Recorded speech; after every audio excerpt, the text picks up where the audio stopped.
3 months I was in absolute diabolical agony. We thought, everybody thought I was going to die, you know. To be honest with you, the way I felt, death would have been a welcome gift. The Prince of Darkness kept his biggest secret until the very end.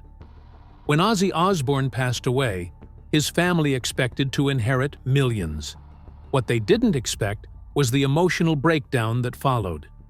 His wife sobbed for hours after seeing his final financial records. His children discovered money hidden in places they never imagined. But it wasn't just the $220 million fortune that made them cry. It was the handwritten letters he left with each inheritance, revealing truths that changed everything Ozzy Osbourne was born. John Michael Osbourne on December 3, 1948, in Aston, Birmingham. His home was a small two-bedroom house at 14 Lodge Road. 6 children shared a single bathroom. His father worked night shifts at a car factory, and money was always tight.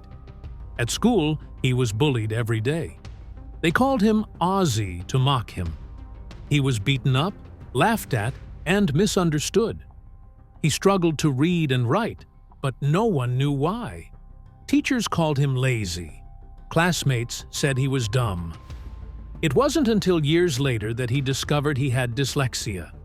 When he left school at 15, he could barely read his own name. Ozzy's pain didn't end at the school gates. In his 2010 book, he revealed that boys in his neighborhood sexually abused him when he was just 11. He never spoke about it back then. The shame followed him into his teens. He battled depression and anxiety. Twice, he tried to take his own life. Once, he tried to hang himself, but the rafters snapped. Another time, he swallowed a handful of pills and nearly died. Those moments never left him. But music gave him something to live for. It was his only escape. Before that escape became real, he worked odd jobs to survive. He was a horn tuner in a car factory. He emptied trash bins. He even worked in a slaughterhouse, where the blood and smell haunted him for years. In 1965, desperate for cash, Ozzy and a friend tried to rob a shop. They stole clothes and a TV. He couldn't pay the fine, so he spent 6 weeks in Winson Green prison. His cell was so cold, he saw water running down the walls in the morning. That experience shook him. He swore he'd never go back. Prison made one thing clear: he needed a new path. Ozzy didn't choose music because it was easy. He chose it because he had nothing else. When he was 14, he heard the Beatles' song, "She Loves You." That day changed his life. He decided he wanted to be famous. Everyone laughed. He didn't care. He tattooed Ozzy across his knuckles using a needle and pencil lead. It hurt, but it felt right. That was the moment he stopped being John Michael. He became Ozzy. His early attempts at music failed. Bands fell apart quickly. He played in groups like the Polka Tulk Blues Band and Rare Breed, but nothing lasted. In 1968, he posted an ad that read, "Ozzy Zig needs gig." That's how he met Tony Iommi, Geezer Butler, and Bill Ward. Their chemistry was instant. They named themselves Earth, but changed it to Black Sabbath after a horror film that played near their rehearsal space. On February 13, 1970, they released their first album, on a Friday the 13th. It was raw, strange, and terrifying, and it changed music forever. The sound of Black Sabbath was born from pain. Tony Iommi had lost the tips of 2 fingers in a factory accident. Doctors told him to stop playing guitar. Instead, he made plastic fingertips from melted bottles and wrapped them in leather. To play with less pain, he loosened his guitar strings. That low, heavy tone became their trademark. It sounded like fear, like the horror movies they loved.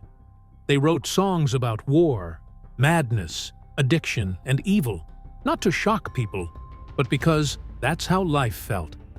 Kids in Birmingham understood. Their world was dark. Sabbath gave them a voice. Their first album shocked critics. They said it was just noise, but fans loved it. It reached number 8 on the UK chart and later went platinum. It was recorded almost live in just one day. The band had a show in Switzerland the next day, so they mixed it quickly and left. The title track, Black Sabbath, was named the greatest heavy metal song of all time by Rolling Stone. A new genre was born from that one album. They didn't stop there. Paranoid, War Pigs, and Iron Man came next. Paranoid was written in less than 30 minutes. It still reached number 4 on the UK chart. War Pigs was nearly the album's title, but the label changed it to avoid controversy. These songs weren't just about riffs. They captured the fear of the Vietnam War, corruption, and a world spinning out of control. The album sold millions. Paranoid alone sold over 1.7 million copies. In just a few months, Sabbath became prophets for a generation that felt lost. In 1979, Ozzy Osbourne was falling apart. His drug and alcohol use had gone from wild to dangerous. Even a band like Black Sabbath, known for their chaos, couldn't deal with him anymore. He would disappear for days, miss rehearsals, and sometimes perform so out of it that he didn't even remember being on stage. His behavior got so unpredictable and violent that no one around him could feel safe. That April, the band made a decision they'd been dreading. They fired him. Ozzy was too far gone. He later admitted he was so drunk and high that day, he didn't even understand what had happened. After the firing, things got worse. Ozzy fell into a deep hole. He was suddenly broke. His marriage ended. He shut himself away in a cheap hotel room in Los Angeles for 3 months straight. He barely ate. He didn't clean. He drank constantly and took whatever drugs he could get. He didn't return calls, not even from his kids. Ozzy later said he truly believed it was the end. Friends thought he might die in that room, alone and forgotten. Just a year before, he had been playing to packed arenas. Now, he was a ghost in a filthy room, losing his grip on everything. But then, Sharon showed up. She was the daughter of Black Sabbath's manager. She knew Ozzy's life was spiraling, but she still saw something worth saving. She convinced a record label to give him one more shot and personally dragged him out of that room. She took charge of everything: his career, his band, his schedule, and even his medical emergencies. In the middle of the madness, they fell in love. They married in 1982. Ozzy has said again and again that Sharon saved his life. Without her, there would be no comeback, no solo career, no redemption. In September 1980, something unexpected happened. Ozzy released his first solo album, Blizzard of Oz. Nobody expected much, but it blew up. Crazy Train climbed the charts and eventually sold over 4 million units. The album reached 5x platinum in the US and sold over 6 million worldwide. Ozzy didn't just survive. He reinvented himself. The sound was different, faster, sharper, more alive. Fans and critics were stunned. This wasn't a fading star. This was a brand new version of Ozzy, and people couldn't get enough. A big reason for this success was a young guitarist named Randy Rhoads. Sharon helped find him. Randy's mix of classical training and metal style was something new. He brought out the best in Ozzy. Songs like Mr. Crowley and Crazy Train showed what they could do together. Ozzy called Randy a gift, but on March 19, 1982, everything changed. Randy was on a small plane during a tour stop in Florida. The plane crashed into a house after clipping a tour bus where Ozzy was sleeping. Randy was killed at just 25. Ozzy was never the same again. He said, "Losing Randy broke his heart forever." That crash didn't just take a friend. It took the person who helped him find music again. Still, Ozzy kept going.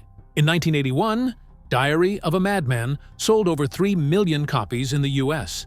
In 1983, Bark at the Moon added another 3 million.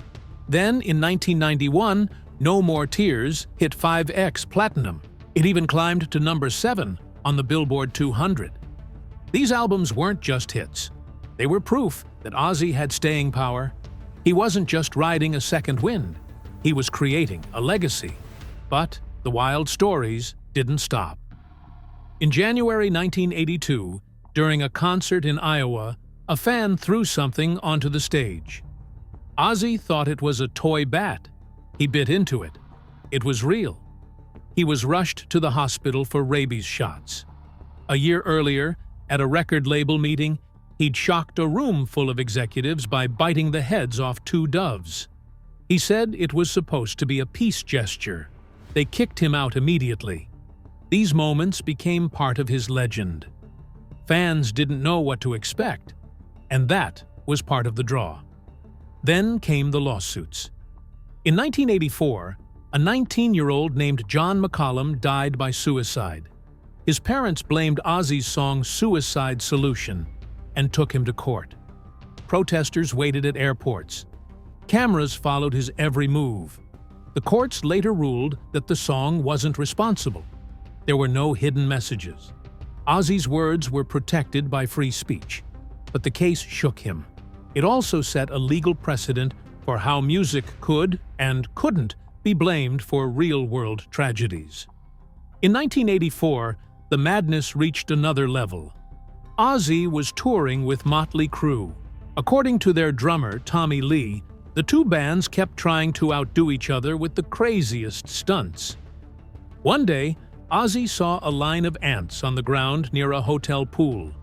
He got down and snorted them. Nikki Sixx tried to top it but gave up after Ozzy licked his own urine. The story sounds fake, but band members confirmed it. It was even shown in the movie The Dirt.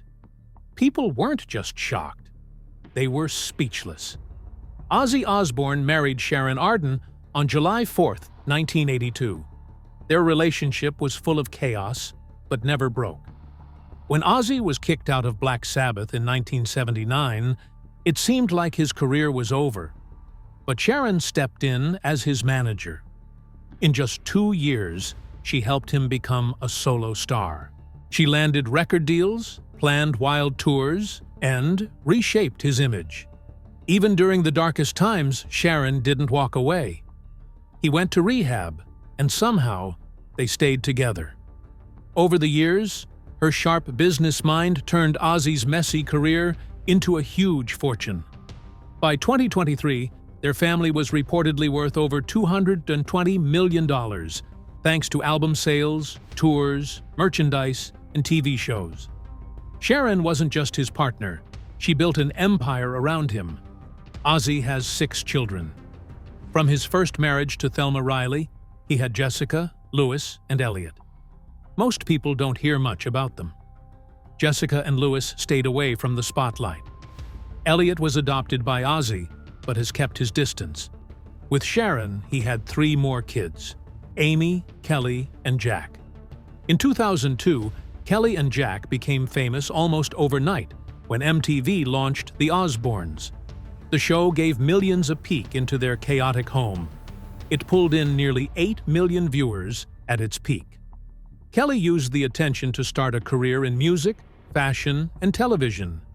Jack went on to host adventure and survival shows. Their wild fights and emotional moments played out on screen, making them one of the most talked-about families in entertainment. When Ozzy couldn't get booked for big festivals in 1996, Sharon didn't get mad. She built her own.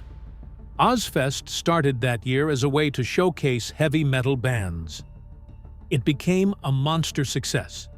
The festival brought in over $100 million during its run, with some years making over $20 million.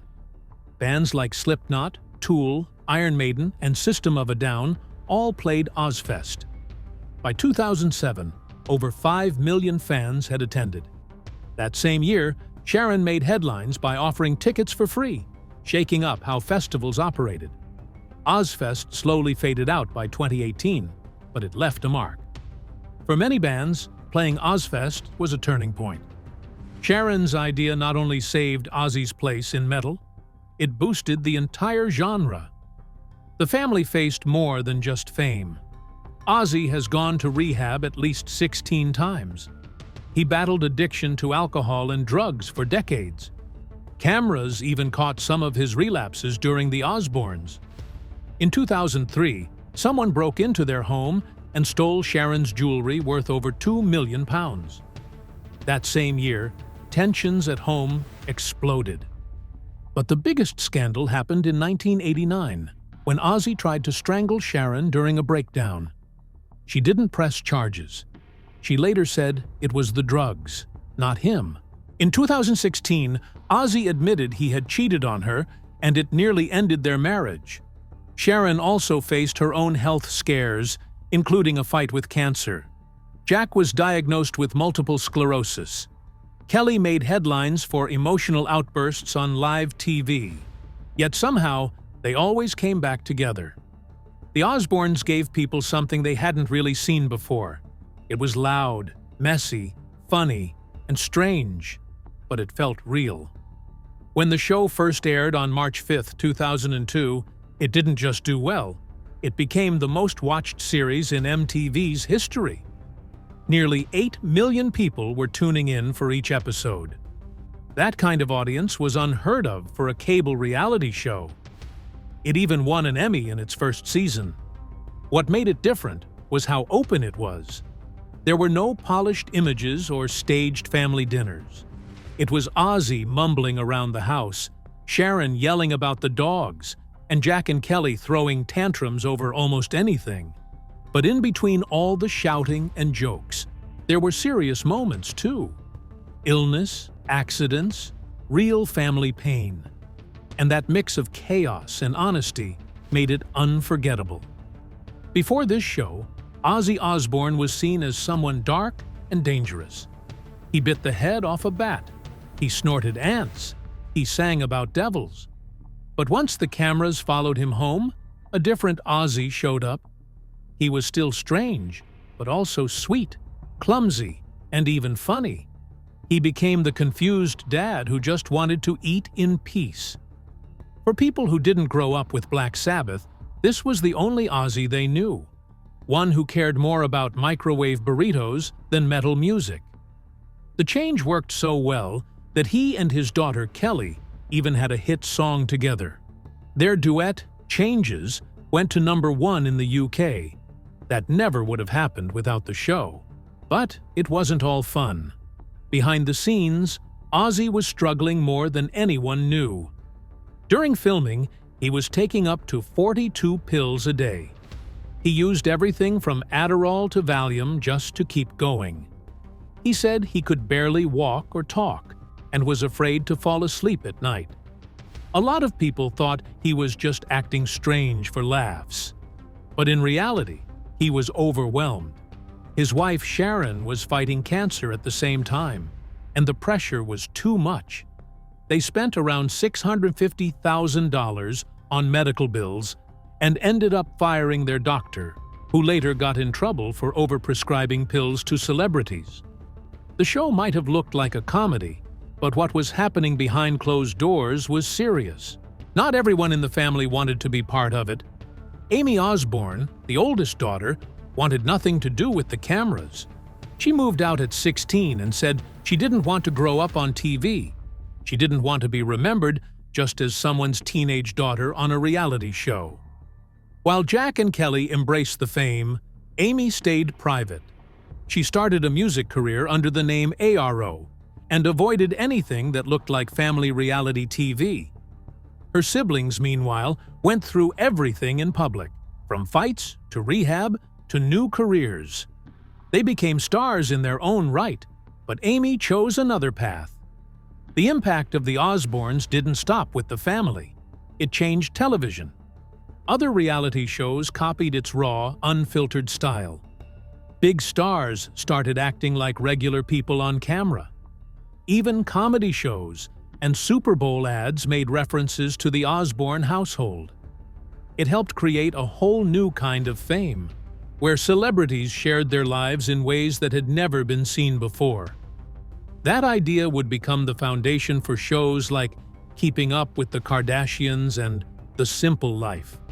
It also shaped how stars talked, dressed, and connected with their fans.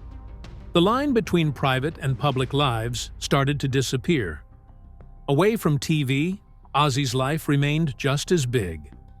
In 1993, he and Sharon bought a huge house in Buckinghamshire that used to be a hospital. Jack said the place was haunted. Later, they moved to the US and bought a mansion in Los Angeles for about $12 million.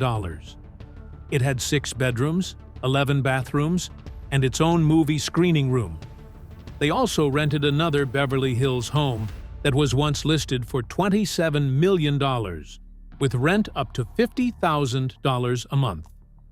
Real estate became part of the Osbourne brand, just as bold and wild as the rest of their lives. Ozzy's money didn't only come from concerts.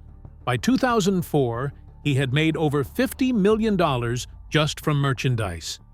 About $35 million came from tour sales like Ozzfest, and another $15 million from stores selling shirts, toys, and other collectibles.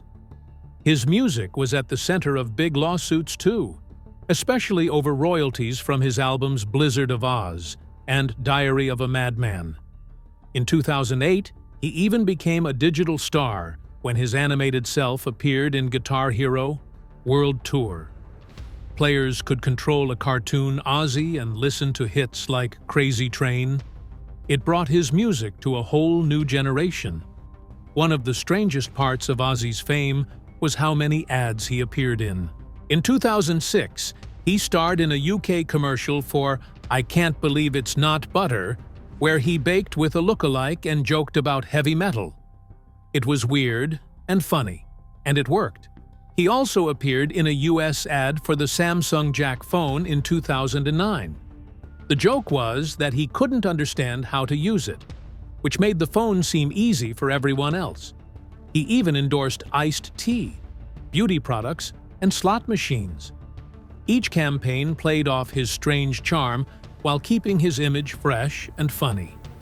In 2016, Ozzy and Jack took their bond on the road with a travel show called Ozzy and Jack's World Detour. It wasn't scripted. They explored odd museums, visited Stonehenge, and even tried samurai sword making in Japan. It was part history lesson, part family trip. Watching Ozzy try to understand ancient relics while Jack tried to explain them made for some surprisingly touching moments. It showed another side of Ozzy, curious, thoughtful, and always just a little bit confused. Their journey across countries and cultures reminded people that there was still more to learn from the Osbournes. In 2010, Ozzy told his own story in his memoir, I Am Ozzy. The book was a hit. It topped bestseller lists in the US and UK. He shared stories of wild concerts, dangerous stunts, addiction, and survival. One story involved a plane crash he didn't even remember because he had blacked out. The book gave readers a deeper look at his life, not just as a rock star, but as a man who made it through chaos. It drew in fans who never listened to his music and became one of the most talked-about music books of the decade. Ozzy Osbourne's final years were nothing like a quiet goodbye. Everything started falling apart in 2019 when a simple fall at home turned serious. Years earlier, he had metal rods placed in his back after a violent quad bike crash in 2003. That crash had broken his collarbone, 8 ribs, and damaged his spine. The fall in 2019 made those rods shift and caused extreme pain. He had to undergo major spinal surgery, but things didn't stop there. He felt nerve pain so sharp, he said it was like ice water suddenly turning into fire. Even walking became almost impossible. Behind all this, he had also been secretly battling Parkinson's since 2003. Some days, the pain was so bad that he hoped not to wake up. But fans never gave up on him. The support was massive. People still believed in their metal hero. Then came July 5th, 2025. Ozzy returned to Birmingham, the place where his journey had started. That night at Villa Park, he performed with Black Sabbath for one final time. He didn't stand, but sat on a throne. Still, the energy didn't fade. Metallica and Guns N' Roses joined the tribute. The first sound of music hit like a wave. The crowd couldn't hold back tears when Ozzy looked around and said it was time to give back to the place he was born. Even seated, his voice had strength. That night was more than a concert.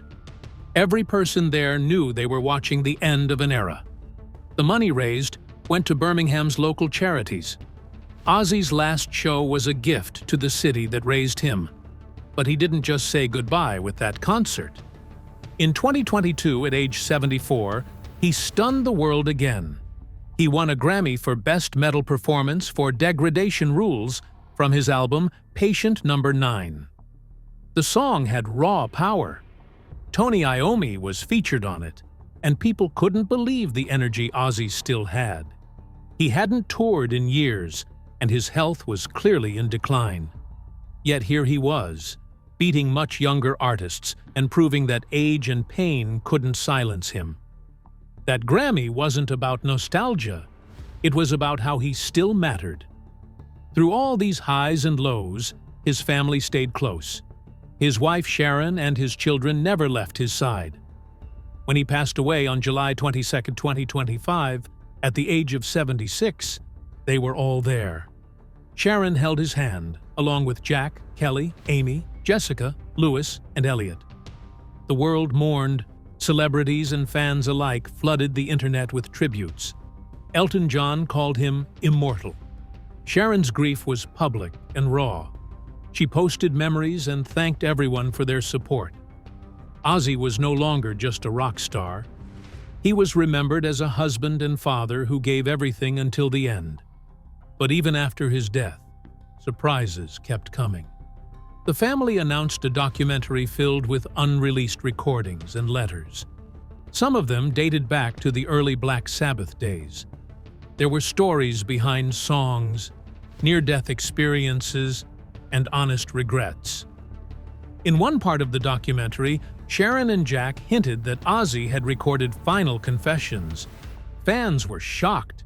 Even after death, Ozzy still had things to say. People couldn't stop talking about it. His secrets were as loud as his music. When he died, he left behind a fortune of around $220 million. He had sold over 175 million albums, and his Ozzfest concerts alone made more than $100 million. The money went to his wife, 6 children, and to charities that helped with Parkinson's research and children's hospitals. Just from real estate, the family earned over $30 million by selling 3 luxurious homes. Sharon had handled most of the business and made sure each child had their share. She also protected his publishing rights, royalties, and future deals. A final memoir called Last Rites was set for release in October 2025. Jack and Kelly each built fortunes worth around $15 to $16 million. The Osbournes had become more than a family. They were now a powerful showbiz legacy.